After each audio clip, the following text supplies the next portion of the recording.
Now that you have reviewed all the documents, you can begin to complete your application through the use survey. Throughout this video, we're going to give you a quick overview of each section and provide you with a few tips along the way. We will start with the applicant information, where in this section, you will need to include basic information about your organization, which will also be used to assess your eligibility. We have begun by including a fictional legal name, our address, country, identifying that we are a public body, as well as a non-profit entity. We have also identified that our entity has been established for at least 1 year and provided the date of legal registration.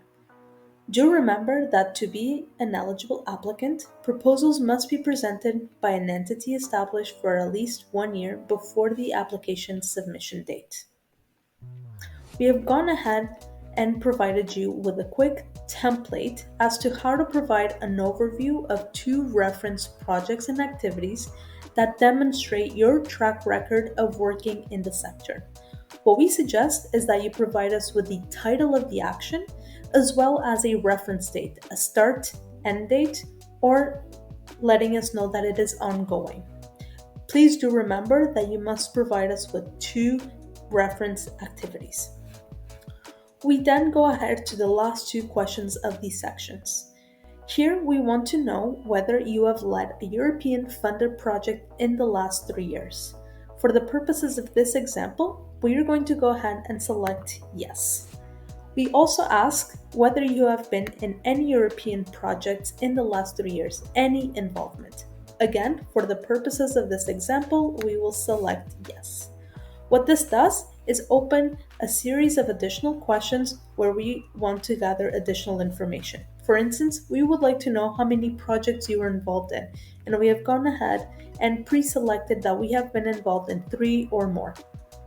Based on this, we also would like to know under which program the project was funded by, and you can select as many as it applies. So for each program, we would like to know what your role was in the projects. And again, you can select as many roles. So we will say that we were the coordinator and the associated partner. In this sense, we can say that we are the coordinators for one project and an associated partner for another. For the Creative Europe funded project, we only had one role as partners, and that is what we are selecting. Here we ask that you provide us with the contact information of an individual that the LIVEMX project team can reach out to for further communication during the application process.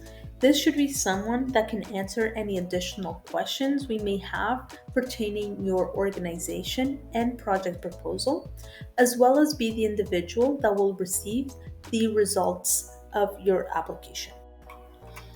We now move on to the technical description section. Here you're going to provide a comprehensive overview of your project's technical aspects, activities, and objectives. You must start by providing us the name of your project. You will select the topic to be covered in your proposal, as well as write a short summary highlighting the main key points and aspects of your project. We then move on to the sections related to the criterion to be used in the evaluation of your proposal, starting with the relevance criteria. Here you will describe the general challenge your project will cover and aims to address, and describe the aims and objectives. This should include an explanation on how your project is innovative, creative, new, or experimental. Lastly, you should describe the European added value that your project will bring.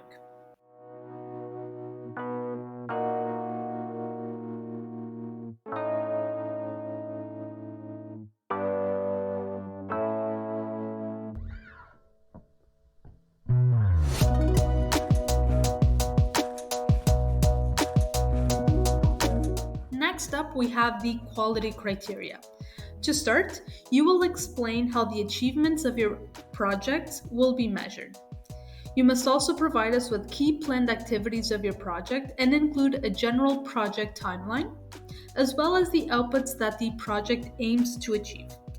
To conclude, the quality criteria, we ask that you provide us with a brief of explanation on how your project will ensure that it is inclusive and gender balanced. The third criteria is related to management.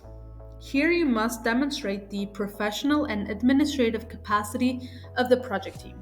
You will also need to describe the processes and methods that the project team will use to ensure a successful and smooth implementation. Lastly, we have the impact criteria. Here, you will explain the expected results and how those will be achieved. Regarding your project's expected results, you will need to reflect on how these will be used even after your project is concluded. In this section, you must also present an overview of your communication strategy and plan.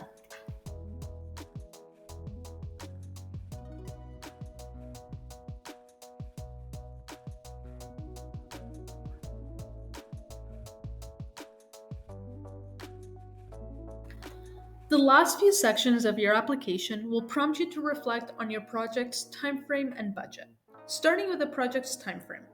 Your project can have a duration of 10, 11, or 12 months.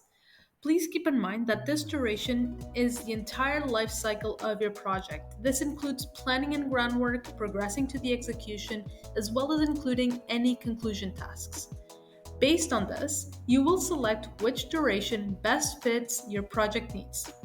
Please refer to the Open Call for Projects guidelines for an overview of all possible timeframes. We have gone ahead and selected 11 months. Now moving on to the budget forecasting and planning. The call for project is organized into 3 strands, and each strand reflects a specific amount that will be distributed in the form of a lump sum grant. For this example, we have gone ahead and selected strand B, which totals 40,000 euros. Please be sure that you select the strand that is best suited for your project and planned expenses. You must then complete the budget breakdown table, which asks you that you detail the expected expenses into the different budget categories, those being staff, subcontracting, equipment, travel and accommodation, as well as any other travel related expenses, as well as other goods, works, and services. So, based on the strand we selected, strand B, we have gone ahead and inserted our estimated amounts. Based on this input, the application form has automatically summed up these amounts, showing us that it does indeed equal the 40,000 euros. It is really important that the automatically summed up amount equals the amount of the strand that you have selected. You will then be required to explain in more detail the estimations you provided. While you do not need to go into specific detail, you should generally explain the expenses of each category and how those are necessary for the completion of your project and to achieve the objectives highlighted. Before submitting, you must read and answer the declarations listed in the application. Now you are ready to submit your application, but be sure to review your answers before doing so. Now that you've submitted your application, you will receive a contribution successfully submitted message. Please be sure to download the PDF version of your application for your records, as well as save your contribution ID. This is the identifier that you will need to provide to the LIVEMX project team in the event of needing to reach out to us.